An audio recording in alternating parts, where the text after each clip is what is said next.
Ay, Dios. Ya. Hola, muy buena tarde. Nos encontramos en la notaría 116, aquí en Río Sena 101, en la Ciudad de México, con el señor notario Ignacio Morales Lechuga, a quien conozco hace mucho tiempo y es una gran personalidad y un gran ícono de las notarías en la Ciudad de México. Muy buena tarde, don Ignacio Morales Lechuga. Es un placer conocerle, ¿no? Ya tengo muchos años. Y bueno, pues yo vengo a hacerle una entrevista porque quiero saber por qué los mexicanos es tan importante que acudan a hacer sus trámites ante la notaría pública. Gracias. El honor y el placer es para mí. Y la presencia notarial en México nació con Hernán Cortés. De alguna manera, los actos de legalidad que llevó a cabo Hernán Cortés, lo que se llama la conquista de México, fue a asistirse de un notario público que daba fe de los actos que realizaba, de las tierras que entraban bajo el dominio, la jurisdicción y soberanía de España, y de la sumisión de las comunidades indígenas hacia la corona española. Desde entonces hasta la fecha existe la institución notarial, y a diferencia del mundo anglosajón, el notariado latino lleva a cabo una buena cantidad de actos jurídicos que de alguna forma proporcionan legalidad, legitimidad, certidumbre y sobre todo seguridad jurídica a los prestatarios del servicio.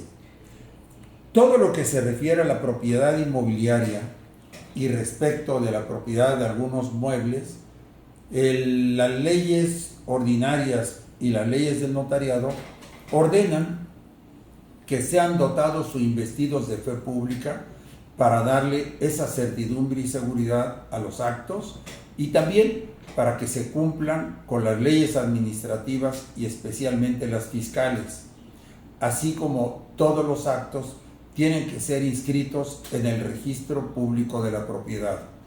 Los notarios estamos dotados de fe pública por delegación del gobierno para que demos u otorguemos esa fe pública. Pero también tiene fe pública las autoridades, especialmente el registro público y el registro civil. Entonces hay fe registral, hay fe notarial, hay fe fiscal. Toda esta fe pública conforma un sistema y subsistemas que permiten al ciudadano llevar a cabo las operaciones inmobiliarias con más confianza y con más tranquilidad. Cada operación que nosotros hacemos la inscribimos en el registro público de la propiedad, y por supuesto esto evita problemas a los titulares, propietarios y poseedores de los bienes inmuebles. En la Ciudad de México, más del 50% de las propiedades están completamente regularizadas, inscritas en el registro público de la propiedad, inscritas en el catastro, inscritas en los registros de la Secretaría de Desarrollo Urbano y Vivienda. Y esto permite que los propietarios puedan construir en los términos establecidos por los planes parciales de desarrollo, que los posean, que lo puedan transmitir a sus familias o a quienes ellos decidan.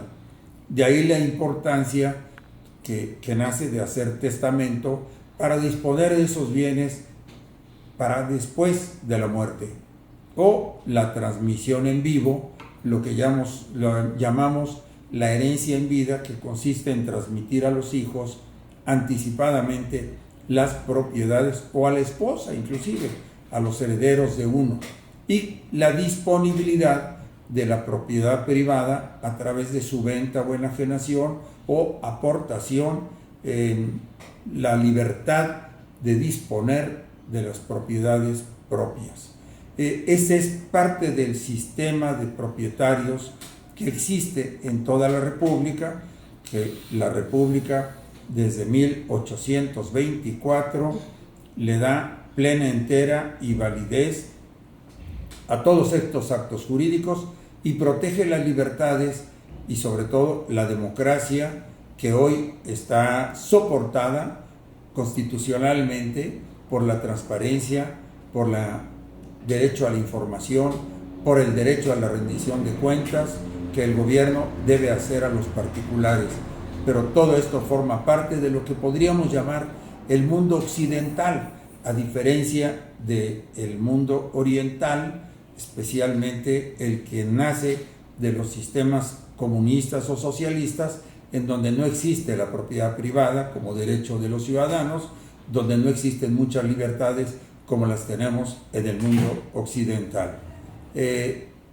Básicamente, entonces, el trabajo de los notarios es entrevistar a las partes que quieran vender o comprar, que quieran testar, que quieran de alguna manera transmitir sus propiedades o establecer derechos reales a favor de bancos por financiamientos, o bien hacer subdivisiones de sus propiedades, o establecer regímenes de condominios familiares para que los hijos puedan vivir en esas propiedades. Todo esto es parte del trabajo notarial que cotidianamente estamos realizando los notarios en la Ciudad de México y en el resto de la República.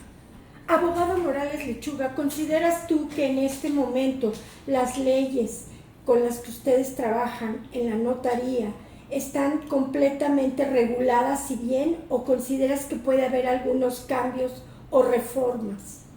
Bueno, yo creo que el último régimen de gobierno se distingue por una cosa. Estableció y aprobó en la Cámara local el artículo 60 de la Ley Constitucional de los Derechos Humanos, que impedía que los propietarios de propiedades invadidas pudieran desalojar fácilmente y recuperar la posesión de su propiedad.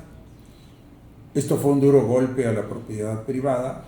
Afortunadamente, la autoridad reflexionó y cambió ese artículo 60 para someterlo a la legalidad de los juicios y de los tribunales, sin imponer una serie de condiciones que hacía casi imposible recuperar la posesión de la propiedad.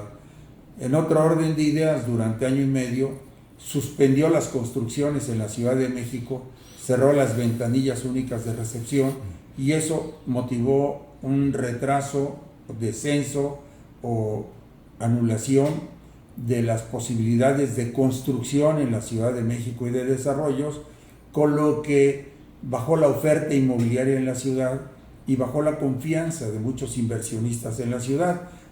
Rectificaron al año y medio y diría yo que pues se ha despertado otra vez la industria inmobiliaria. Lo podemos observar porque hay construcciones por el norte, el sur y el centro de la ciudad. Ojalá esto continúe. La legislación está bien. Lo que yo creo que falta es una actividad más positiva por parte de las autoridades para dotar de esa seguridad y credibilidad y confianza a la industria inmobiliaria, que es la principal fuente de ingresos fiscales en la Ciudad de México. ¿Qué recomendarías tú, por otro lado, a los próximos candidatos que vienen, a los próximos legisladores o próxima jefa de gobierno o jefe de gobierno que pueda venir? ¿Qué hace falta para que esta Ciudad de México legalmente estén bien sus leyes y reformas? ¿Hace falta alguna reforma en específico? Yo creo que lo primero es, subsanar todas las fugas que el sistema de aguas tiene en la Ciudad de México.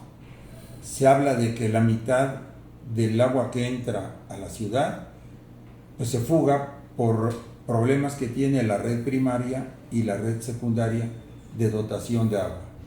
Porque una ciudad sin el servicio de agua eficiente es una ciudad que no puede crecer, que incluso los propios ciudadanos aquí se las ven negras para tener aguas. Entonces vemos pipas por todos lados en la época de estiaje, y que debería asegurarnos y garantizarnos la autoridad la existencia y dotación oportuna de agua potable. Segundo, no basta con tomar el agua y botarla donde sea, porque hay drenajes abiertos todavía en la ciudad, o cuencas contaminadas, como el río La Magdalena. Lo que se requiere son plantas de tratamiento regionales para reutilizar esa agua en jardines o en actividades de otro orden, no necesariamente para consumirse por el ser humano, pero sí es un agua que podemos aprovechar y que los mantos freáticos subterráneos podrían aprovechar también para tener una sustentabilidad en la dotación de agua a la Ciudad de México.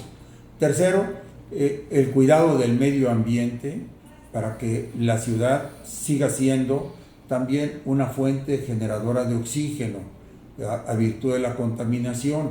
El cuarto, yo diría, es regular la existencia de vehículos automotores que están contaminando y, por supuesto, quien debe poner el ejemplo es el transporte público y los miles de camiones que tiene el gobierno de la ciudad, que deberían ser cuando menos de gas, que es menos contaminante, pero la tendencia sería que fueran eléctricos. Yo pondría otro punto importante: no bajarle a la seguridad pública y tampoco a la educación primaria, secundaria y universitaria de calidad, para tener mejores ciudadanos con principios y con valores, y por supuesto reestructurar el sistema de salud de la ciudad, que sin ser malo, con la escasez de medicinas y con algunas zonas que no tienen adecuado sistema de salud, que habría que regular y fortalecer. Por ejemplo, la zona norte de la ciudad yo la siento carente de muchos hospitales, y en la zona sur pues están los grandes hospitales, inclusive los grandes institutos nacionales de salud.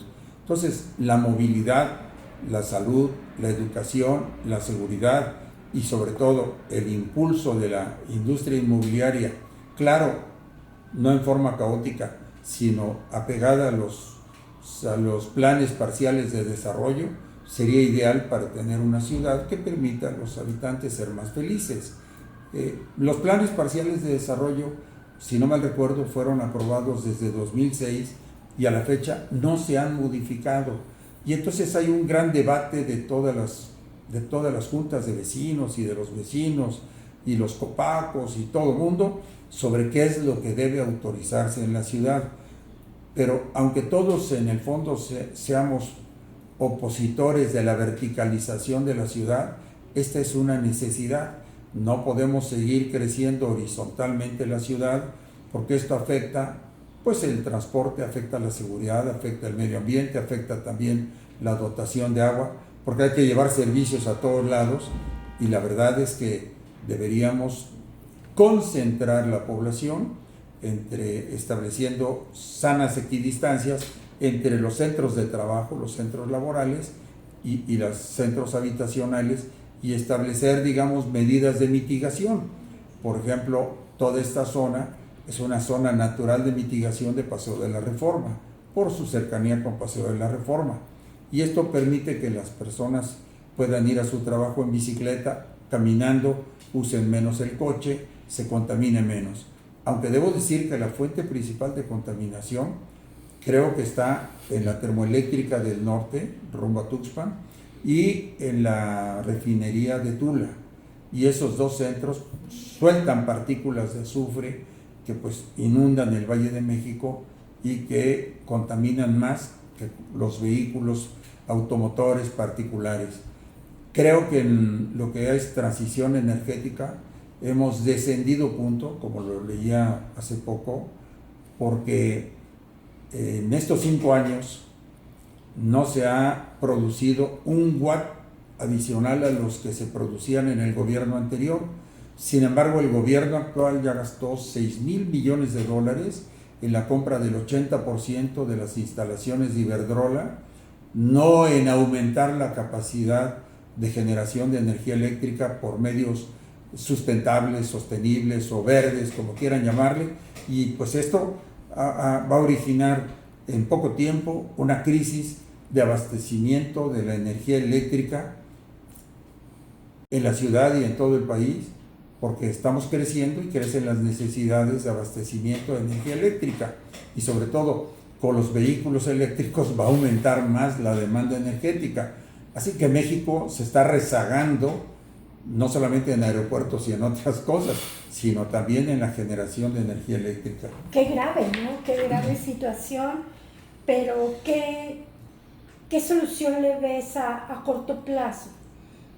Cuando el gobierno no tiene capacidad económica para invertir, porque no tenemos recursos suficientes, pues hay que permitir que el sector privado invierta. Eso es todo, ¿no? Totalmente de acuerdo, sí, porque con eso se resuelve. Sí, con eso se resuelve. Oye, pues yo te traigo una propuesta de una organización política. ¿Ya eso lo corto? No. Fíjate, doctor Morales, que yo te traigo una propuesta de una organización política que aquí hizo su acta constitutiva. Sí. Y que me dicen, ya que vas con el notario, pues dile que lo queremos proponer para senador de la República por la Ciudad de México. Dígale que me siento muy honrado con esa propuesta, pero desde 1999 me he dedicado y me seguiré dedicando a mi esposa y a mi familia. Y pues a la crítica sí escribo y participo, intervengo en muchos programas, pero gracias a Dios tengo un despacho al que acuden muchísimas personas y que nos va muy bien. Y la familia se ha dedicado también a la construcción de inmuebles, mi esposa y mi hijo, y les va muy bien. Y no quisiera que por mi causa y por andar en el servicio público ellos pagaran las consecuencias. Así que prefiero seguir así. Seguir de notario público. Pues ha sido un placer, muchas gracias. Algo que no te haya yo preguntado y que quieras ahondar. Yo te preguntaba y vuelvo a reiterarte, leyes que cambiar. Sí, yo creo que nos queda una gran tarea para promover muchos cambios en nuestra legislación. Y lo primero que yo haría es limitar las facultades del presidente. No podemos tener un presidente que se conduzca como monarca absolutista del siglo XVI o XVII y que crea que el país es de él y que hoy puede entregar todo a los militares y a los delincuentes, y los ciudadanos nos quedemos sin escuchar una auténtica rendición de cuentas. La democracia tiene que ser transparente. Tiene por lo mismo el gobernante que rendir cuentas, tiene además que garantizar el acceso a la información, y estos 3 puntos son sustento de una auténtica vida en democracia. Y este gobierno no lo está haciendo, no cumple. Ha estorbado las facultades del INAI, ha estorbado a la actividad del Poder Judicial y se ha adueñado del Poder Legislativo. Entonces yo creo que lo que tenemos que hacer también es buscar que exista una auténtica división de poderes, y eso lo podemos lograr con nuestro voto.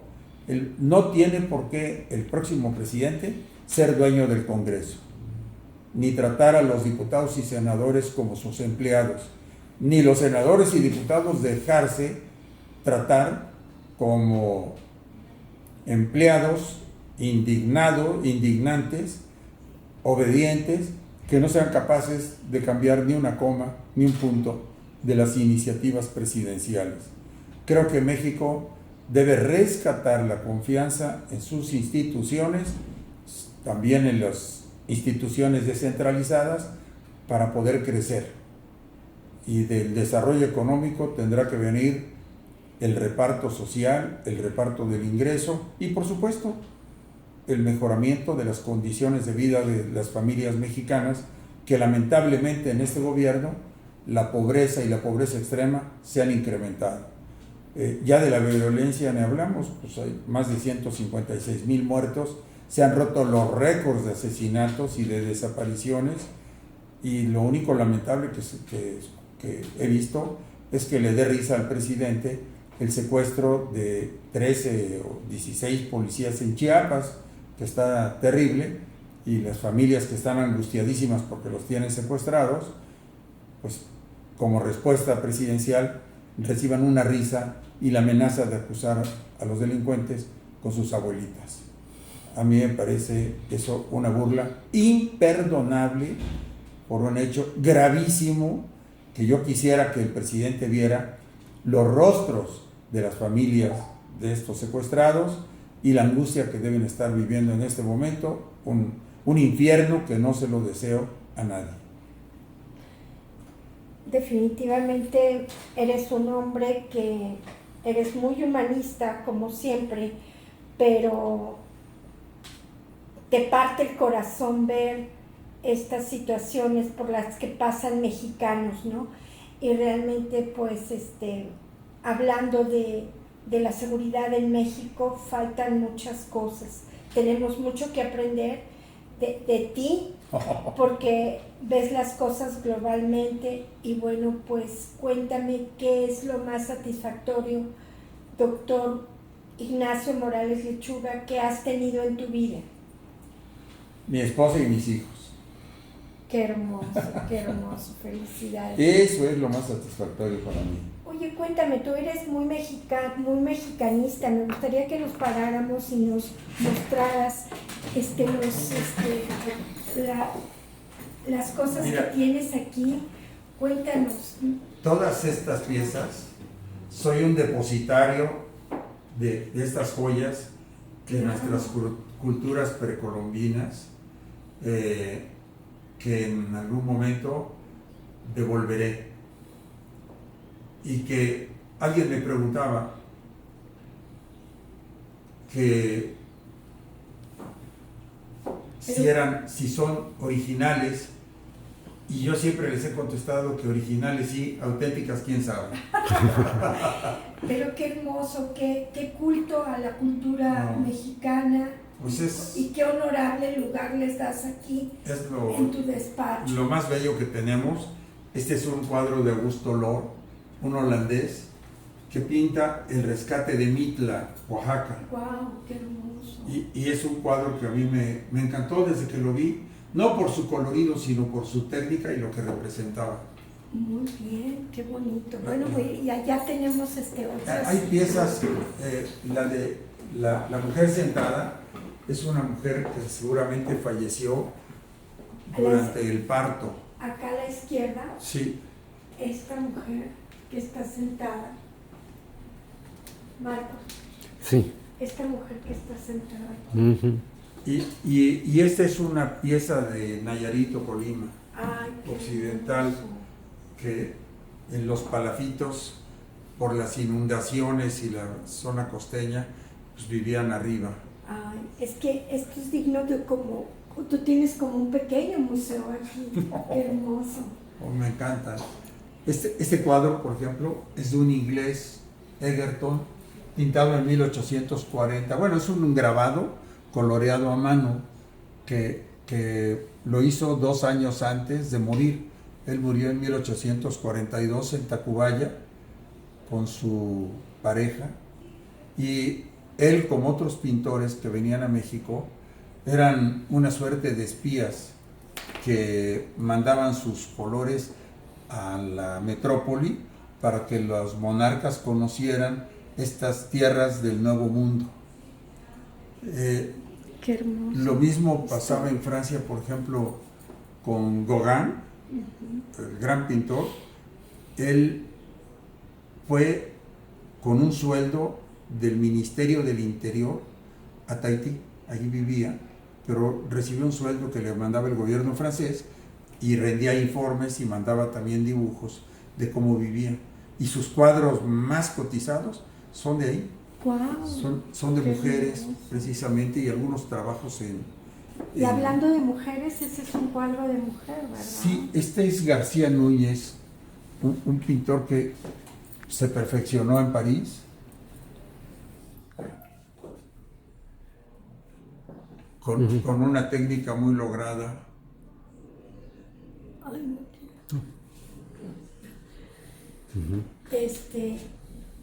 Y cuéntame, en los ratos libres, doctor, ¿cuál es tu hobby?